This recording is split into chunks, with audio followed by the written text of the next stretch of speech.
Tanguay électronique, en première ligne.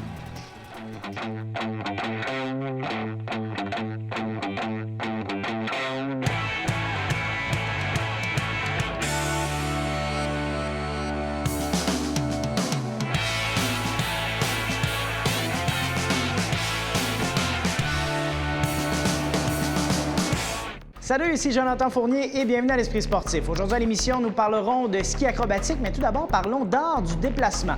Vous connaissez peut-être cette discipline sous le nom de Yamakasi, Free Running ou Parcours. Nous avons une académie de cette discipline ici même au centre-ville de Québec, sur la rue Saint-Jean. Voici mon reportage sur l'Académie québécoise d'art du déplacement.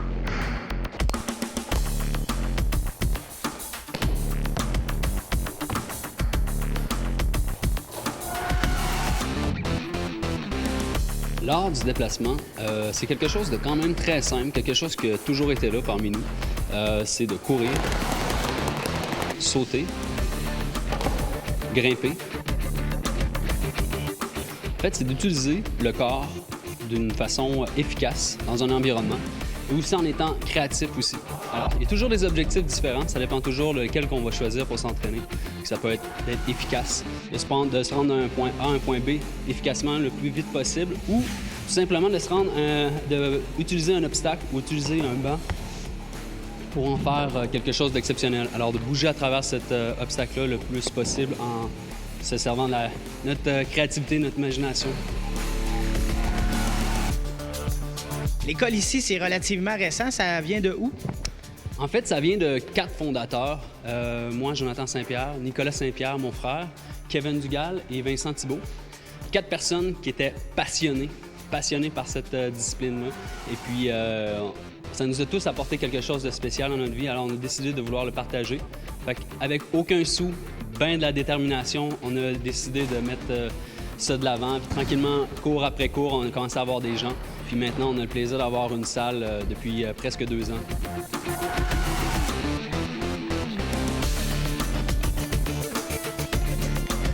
C'est vraiment une activité qui s'adresse à tout le monde. Oui, absolument.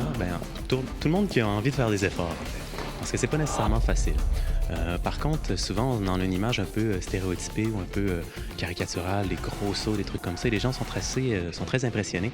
Mais en vérité, dans nos cours, on donne les cours découvertes et ça s'adresse vraiment aux gens de tous les âges. On a des étudiants qui ont la soixantaine, en fait, et des étudiants qui sont aussi des enfants, naturellement. On est une école directement affiliée avec les Yamakasi, qui est le groupe qui a fondé cette discipline-là. C'est une pratique qu'on m'a dit qui est née d'elle-même, en fait.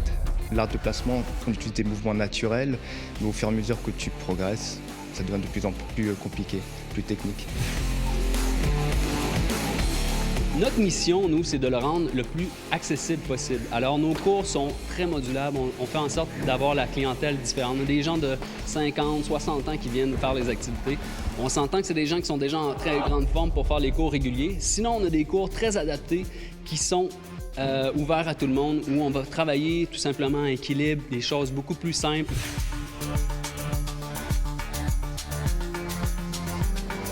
Je pense qu'en fait, ce qu'il faut bien comprendre, c'est que c'est une discipline qui est aussi riche que les arts martiaux. Les arts martiaux sont plurimillénaires. Souvent, on comprend très bien que les maîtres d'arts martiaux sont aussi des maîtres de sagesse, mais l'art du déplacement est aussi vaste que ça. Et moi, il y a tout le côté dignité. En fait, quand je parle de dignité, c'est qu'il y a quelque chose de très digne. En fait, quand les gens viennent ici, ils se sentent... Premièrement, ils s'offrent le plaisir de bouger, qui est un truc que souvent on réserve qu'aux enfants. Mais c'est aussi qu'au fil des mois, ils apprennent à devenir plus forts, plus à l'aise dans leur corps. Ils sont dans un univers où ils ne sont pas du tout jugés par les autres. Ils ne sont pas dans un contexte de compétition. Donc bref, il y a toute une philosophie, tout un système de valeurs. La plupart de nos cours sont de soir ici à l'école. Par contre, on est déjà dans des écoles comme Saint-Charles-Garnier. On donne des cours sur base régulière en fin de journée aussi. On donne des activités aussi dans les maisons des jeunes, terrain de jeu l'été, dans les écoles sur l'heure du dîner. C'est toujours un plaisir de voir des jeunes venir ici, de donner une partie de la créativité des mouvements, parce que c'est ça aussi, hein, c'est un échange. On échange dans l'effort. Ici, c'est constamment en défi, mais on échange aussi avec des gens qui sont nouveaux. Et puis, ça nous donne l'opportunité de créer des nouveaux mouvements. Ça nous donne l'opportunité d'avancer, en fait, dans cette discipline, de créer quelque chose de nouveau.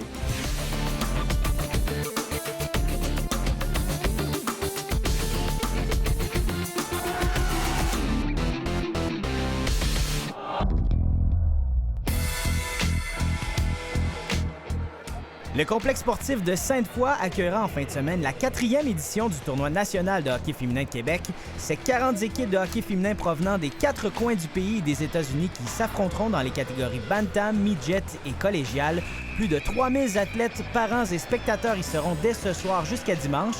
Cet événement donnera la chance au public de voir évoluer les hockeyeuses du Titan de Limoilou, Elisabeth Giguère et Stéphanie Lalancette qui reviennent du camp de l'équipe Canada Senior. Ce tournoi a obtenu le titre de tournoi national cette année, ce qui veut dire qu'il est devenu la référence en hockey féminin au Québec. Bon tournoi! Le centre de ski Le Relais sera l'hôte du Défi alpin 2016 samedi et dimanche dans le cadre du Carnaval de Québec. Pas moins de 500 jeunes skieurs et leurs familles de partout en province y seront de passage. Il s'agit de la plus grande course de ski alpin chez les 12 ans et moins en Amérique du Nord. Cet événement est un grand happening dans le monde du ski pour les jeunes. Plusieurs activités et surprises attendent les familles en fin de semaine à Lac-Beauport. Et même Bonhomme Carnaval ira faire son tour samedi. Après la pause à l'esprit sportif, du ski acrobatique.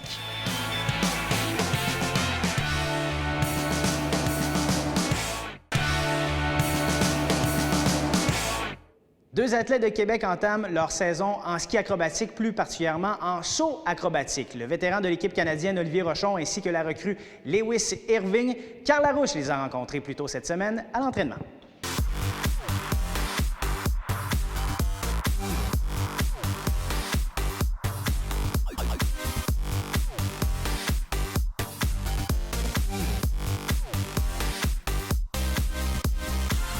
Olivier, la saison de saut acrobatique est débutée depuis quelques semaines déjà, mais pas pour toi.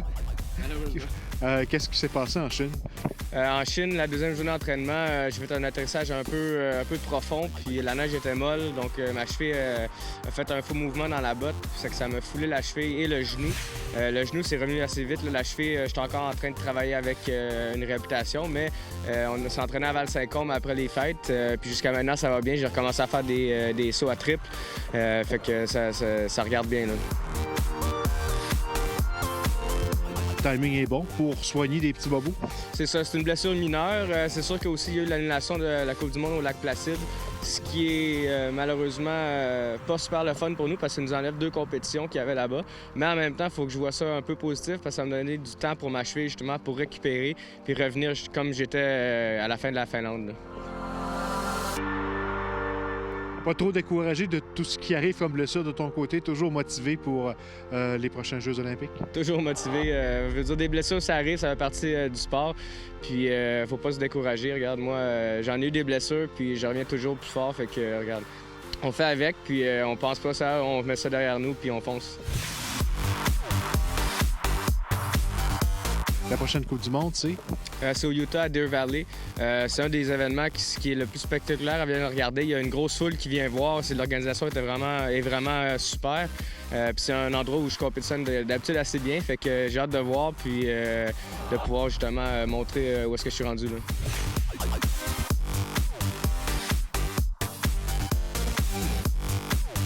L'université vient de où? On a vu beaucoup les Chinois, les Russes. C'est sûr que les Chinois, c'est dans les pays qu'on regarde, les Russes, mais je te dirais qu'avec les années, pas mal tous les pays, les États-Unis, la Suisse aussi, qui ont des jeunes qui arrivent, commencent tous à être de calibre égal, on peut dire. C'est sûr qu'il y en a quelques-uns qui se démarquent, mais ça rend la compétition encore plus le fun parce que là, tu le sais que c'est pas tout le temps les mêmes qui gagnent. Donc ça peut être, à chaque compétition, le podium un peu différent. C'est quoi tes objectifs pour le reste de la saison? Des podiums. Moi, je le sais que je peux le faire. J'ai gagné une Coupe européenne, ce qui n'est pas un niveau de difficulté un peu moins élevé, mais avec les atterrissages puis l'entraînement que je fais, là, je le sais que je suis pas mal revenu où est-ce que je veux être, là. Tu seras à Val-Saint-Côme dans les prochains jours pour vous entraîner? C'est ça. On était là après les fêtes, un petit 2 semaines. Là, on a 5 jours de congé, puis on va retourner là-bas pour finir l'entraînement. Faire une compétition qui s'appelle International Invitation. C'est une compétition FIS qui n'est pas une Coupe du monde, mais qui va avoir d'autres pays aussi. Donc, on va pouvoir se pratiquer un peu avant la compétition Coupe du monde à Deer Valley. Puis aussi, cette compétition-là va compter comme nos championnats canadiens.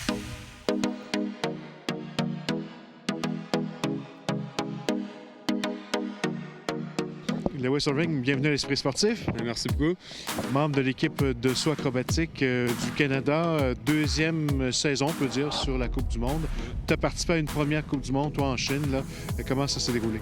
Moi, je trouve que ça s'est déroulé très, très bien. C'était une première Coupe du Monde que je compétitionnais avec les grands. Puis j'allais là pour me pratiquer, m'entraîner. On s'attendait pas aux résultats qu'il y a eu, mais bon, on fait avec, puis on dirait pas non à ça. On est très content de tout ce qui s'est passé en Chine.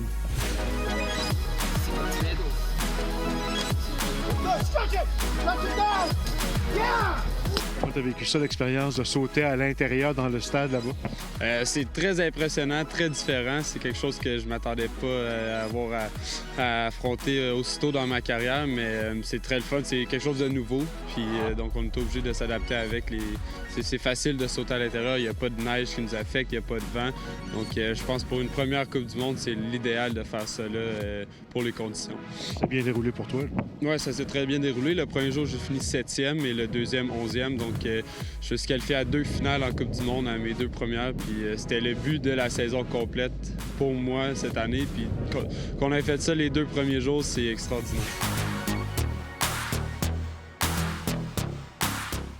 Pour moi, c'est sûr qu'en ce moment, c'est encore d'apprendre et d'évoluer dans le sport, de regarder les grands puis d'essayer de suivre dans leur pas. Mais c'est sûr que on pense pas trop à ça, on essaie pas trop de passer des résultats puis juste penser à apprendre puis de prendre l'expérience en ce moment.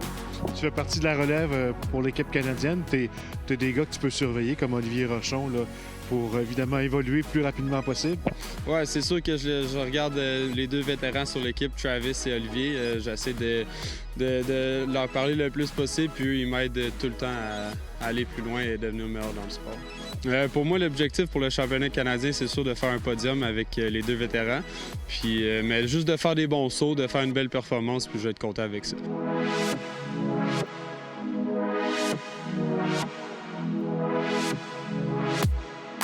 En Coupe du Monde?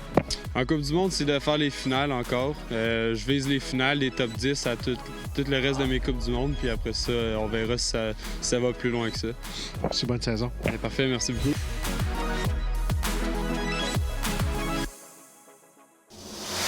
Ici Jonathan Fournier, c'est tout pour l'Esprit sportif. On se dit à demain. Ciao!